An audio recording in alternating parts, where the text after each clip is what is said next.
Nu gerai, gerai. Pasakysiu jums viską. Daug kas klausėt, kur jos mašinas plaunat, kad pasimistos mašinos tai blizga.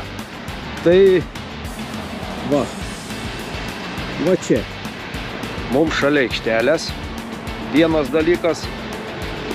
Kitas dalykas. Šiaulietiška, tikrų šiaulietiškų šaknų plovykla.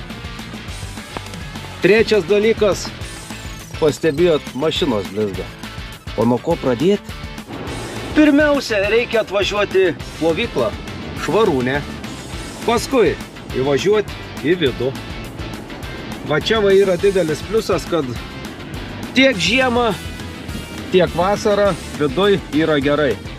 Vasara ne karšta, mašina neapdžius, žiema nešalta, nes plius keli laipsniai. Paskui ateinat čia. Sumetat banknotus, iškrenta monetos, arba sumetat monetos, iškrenta žetonai. Einam toliau. Sumetam monetas į aparatuką. Jungiam aktyvias putas.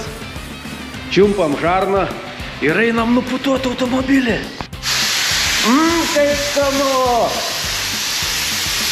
Kvepia, skanu, gražu. Oi, kaip gerai! Oi, kaip gerai! Nupučiam, pasivaikštam, išeinam gryną orą įkvėpiam. Kol laukiat, galit pažiūrėti ir didelį televizorių. O reikalui esant, yra ir laikikliai kilimėliams. Galit su žarna išsiplauti savo guminius kilimėlius, kas labai aktualu yra žiemą. Praėjo keletas minučių.